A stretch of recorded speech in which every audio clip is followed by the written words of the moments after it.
Oh, you always dye your foam before you create. Absolutely. Always dye it before you create. You've got to have it flat. That's the only way you're going to dye it consistently all the way through. So on average, I might leave this 5 minutes, maybe 10 minutes sitting in the dye. I'm not going to do that tonight. You could leave it longer, but not too long. I mean, there's a point where you just kind of end, you know, where it reaches its peak and then it doesn't do anything. Yes. Cut them down. Now you got to use the same, you know, baths because you want the color to be the same, as consistent as you can. Oh, I'm going to show you that. I'm just letting it soak for a minute. I think that's it. So I'm going to go back now.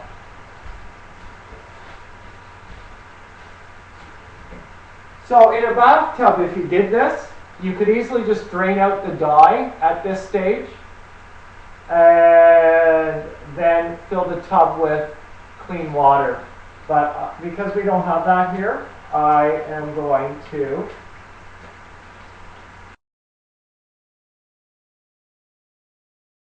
I'm just going to take it out. Now it looks pretty dark the way it is right now, but you will find out that it's going to lighten up quite a bit once I start rinsing it out. So you rinse it out with cold water. You rinse it out with cold water. I'm going to stop talking while I rinse this out, so in case you can't hear me.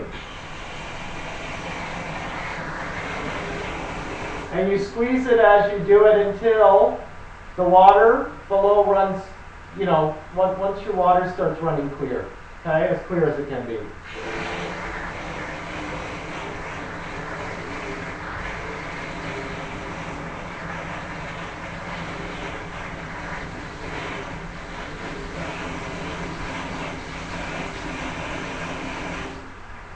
There we go. It didn't take too long for this because it's smaller.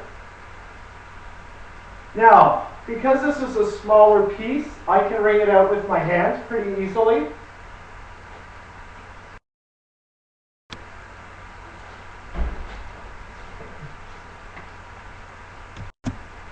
So you can see here, that this is what it looks like. Now, bigger pieces, because I do so many, I have a different way to wring it out. But usually you have to wring it out really well with your hands. Don't wring it like this, roll it up and wring it, because you can rip the foam. So you have to kind of bunch it and squeeze and squeeze and squeeze. Okay? But I also use this. If you have one of these, some people have these things lying around, or you can get one at pretty cheap, and it's a roller. And what it does is, because I do so many pieces, it just saves time, and it literally takes every bit of the water out. I hope you can see that there. It's just two rolling pins together, and I just roll it through, and it just squeezes it out. And I do large pieces by folding them in half, and that will take it all out like that. So now it'll dry much quicker as the more water you get out of it. Yeah, that's right. Just like an old-time wash tub, that's right. So this takes all the water out. So again, if you're doing workshops and you have to do tons of foam, it's the best thing on the planet because your hands will ache after a few. So the last thing I do to dry, so I can get it to dry quicker in my house without putting it in the dryer, which is not always the best idea, is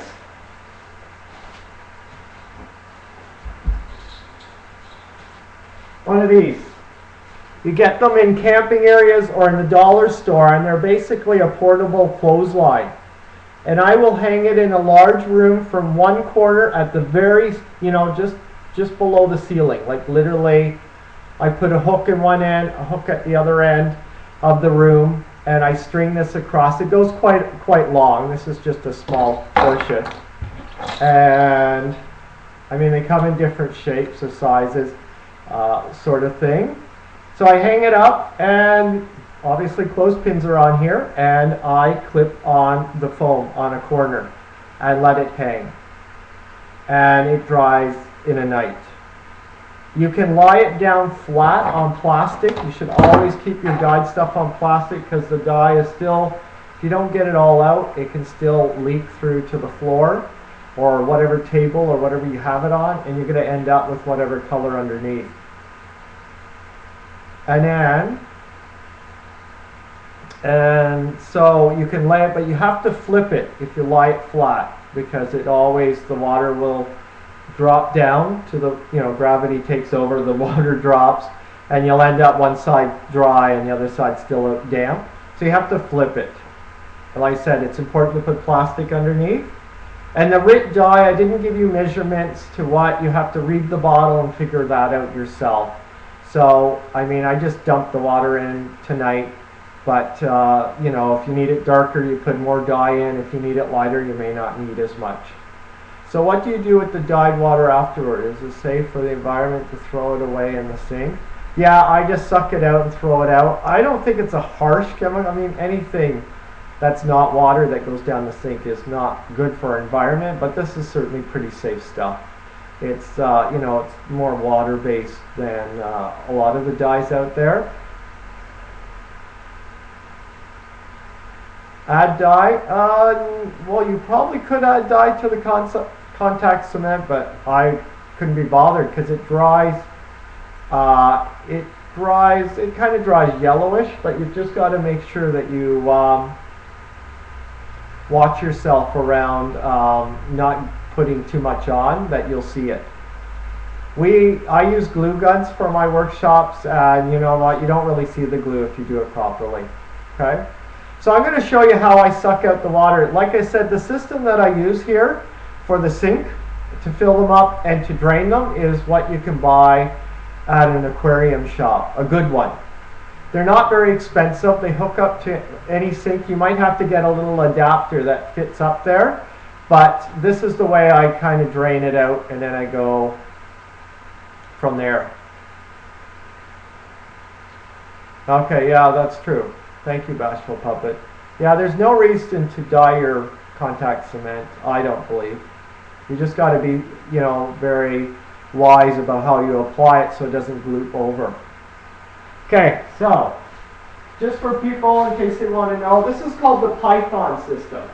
And it's used, like I said, it's used for bathed aquarium. So I'll just put the hose in there. And this little adapter goes up to fill it up, and then you pop it down, and it's hard to see, but if you ever go in an aquarium shop, you can fire. I just put cold water on, and it starts the process of sucking up the water and the dye. And that's what works, and we're just going to suck it out so my cat doesn't drink it as much as I can. And it'll suck it right out till there's nothing left, so I don't have to lift anything heavy.